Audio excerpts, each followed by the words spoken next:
Flight expert শুধু একা না, ওনার বাবার প্রতিষ্ঠান হচ্ছে মক্কা ট্রাভেলস। আমরা ধরতে পারিনি কথাটার বাস্তবতাটা হচ্ছে এই যে ওনার এই ঘটনাটা প্রকাশ্যে এসছে ওনারা পালিয়ে যাওয়ার পরে। তার আগে এই জিনিস আপনারাও প্রকাশিত করেননি বা অন্য কোনো মাধ্যমেও প্রকাশিত হয়নি।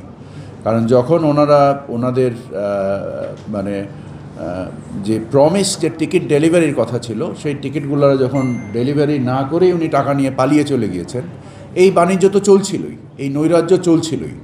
সো এই নৈরাজ্য উনি পালিয়ে যাওয়ার আগ পর্যন্ত এটা জানা যায়নি, কারণ এর আগে তো উনি হাজার হাজার কোটি টাকার টিকিট ডেলিভারি করেছেন। তো এর ফলে জানা যায়নি, এই জন্য তাকে ধরাও যায়নি।